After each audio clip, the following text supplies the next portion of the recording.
Flutterflow est mort. Aujourd'hui, on ne parle que de Claude Code, GPT, Cursor ou alors du vibe coding.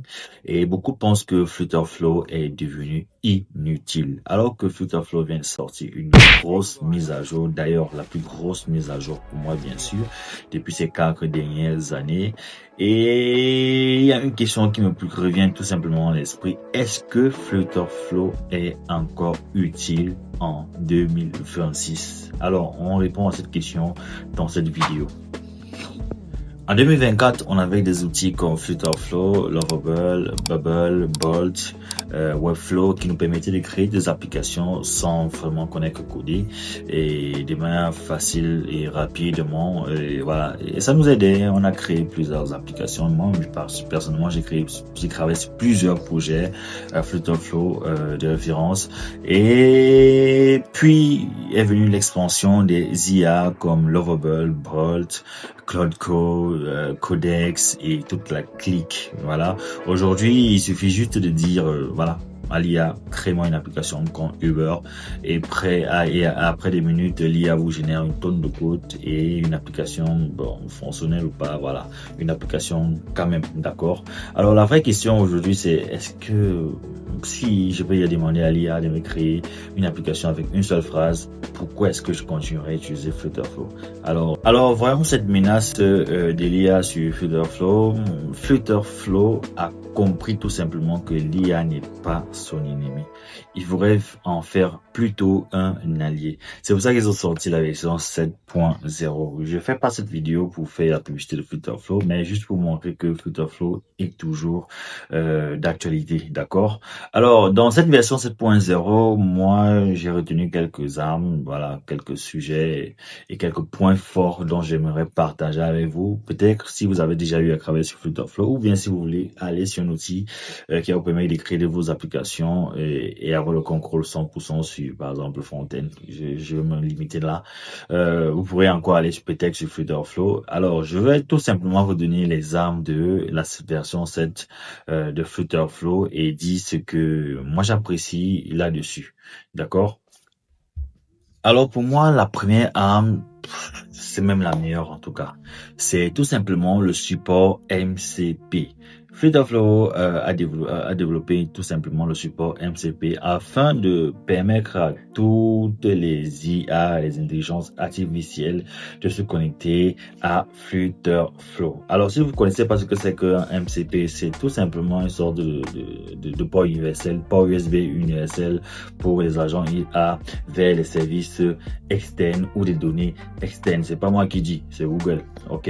Donc, pour moi, en fait, ce qu'ils ont fait concrètement, c'est donner la possibilité à tous vos agents de se connecter à Flutterflow. C'est-à-dire, vous pouvez connecter dès à présent Claude Code, Codex, Cursor, Kimi, bref, tout ce que vous voulez, hein, toutes les IA qui sont compatibles au MCP, d'accord? Vous pouvez les connecter maintenant à Flutterflow. Et quand ils sont connectés maintenant sur Flutterflow, qu'est-ce que ces intelligences artificielles peuvent faire?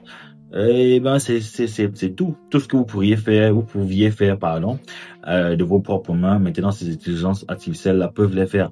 C'est-à-dire qu'elles peuvent créer des pages, des composants, des custom actions, des components. Elles peuvent créer, en fait, elles peuvent contrôler Flutterflow. C'est le mot. Elles peuvent contrôler votre Flutterflow. Ça veut dire quoi?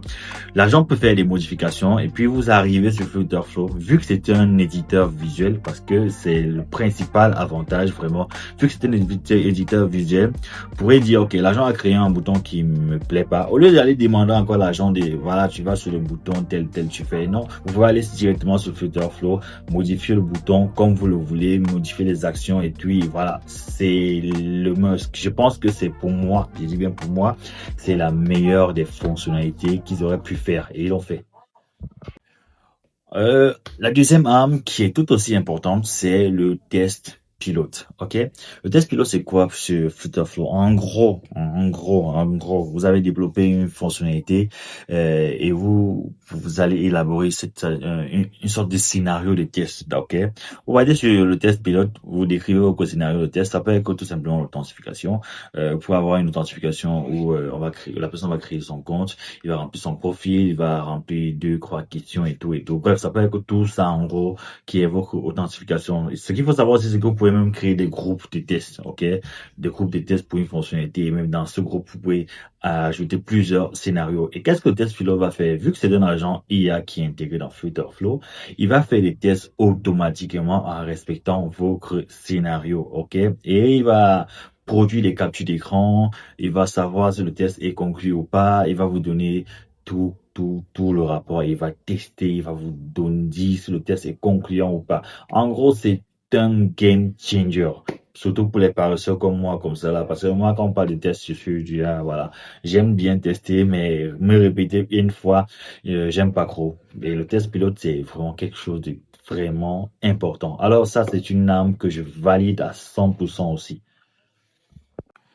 Alors, petite parenthèse, si vous cherchez à intégrer l'IA dans vos différentes entreprises, j'ai créé Odari, qui est tout simplement un agent IA qui se connecte à WhatsApp, Messenger ou vos différents sites web, qui connaît vos produits, qui connaît votre entreprise, qui crée des factures et des devis, le tout automatiquement. Si vous voulez le tester, le lien est dans la description. Allez-y, faites-y un tour. Inscrivez-vous, l'inscription est gratuite aussi.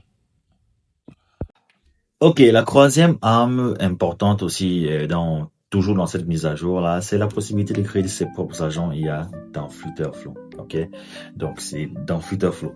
Vous pouvez créer vos agents IA. Avant, ce qu'on faisait par exemple quand on voulait intégrer une sorte d'agent IA, on faisait des appels API et tout et tout et tout. Actuellement, vous pouvez créer vos agents IA et puis les intégrer. C'est déjà dans votre application. Donc, vous pouvez tout simplement faire appel à l'intérieur, toujours à l'intérieur. Ça reste dans l'écosystème Flutterflow. C'est ultra important parce que là, actuellement, on pourrait créer un agent IA, par exemple, à côté et faire des appels dessus. Mais là, agent IA, c'est important. Il peut parler, écouter, écrire, répondre, analyser vos data et donner des réponses. Bref, c'est vous qui configurez votre agent IA. Et cette possibilité ou bien cette fonctionnalité est déjà aussi incluse dans Flutterflow. Ok, la prochaine arme, c'est tout simplement la possibilité maintenant de créer des Edge Functions sous Base. Enfin, on a cette fonctionnalité. Avant, ce qu'il faut savoir, c'est que Flutterflow était vraiment axé sur Firebase. Ok, donc ça veut dire qu'ils ont maxé sur Firebase. Ce qui veut dire que nous, les spécialistes sous Firebase, là, on galérait un peu avec Flutterflow. On était obligé de faire tout dans Firebase, voilà, et puis de faire tout simplement des appels depuis Flutterflow. Maintenant, dans Flutterflow, vous pouvez écrire vos Edge Functions comme avec Firebase, les push, les edits, c'est le must. Je vais dire c'est le must parce qu'en réalité, on a vraiment galéré avec cette intégration Superbase là. Actuellement, c'est disponible. Ils ont pensé à nous.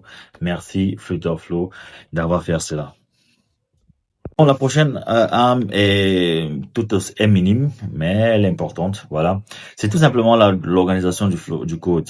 Avant, on pouvait créer nos custom widgets, custom action, custom function, comme ça. C'était des fichiers indépendants comme ça qui n'avaient ni père ni mère. Actuellement, on peut créer des dossiers. On peut grouper même des dossiers en termes de fonctionnalités. Et dans les dossiers, on peut imbriquer nos fichiers, nos custom trucs. Et puis voilà, c'est important. C'est une arme aussi importante dans l'organisation du code. Ouais, vraiment important dans l'organisation du code. C'est pas négligeable en tout cas. Donc voilà.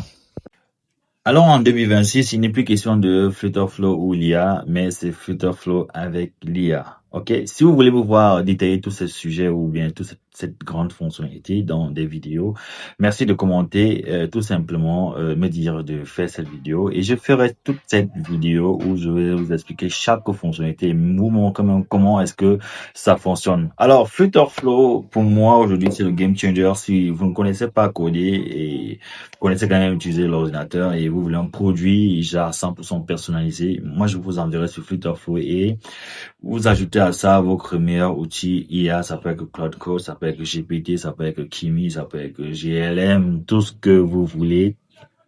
Et vous aurez un produit magnifique. Alors, merci d'avoir suivi cette vidéo et n'hésitez surtout pas à vous abonner, liker, commenter, surtout commenter, ça me donne de la force pour continuer à vous créer du contenu.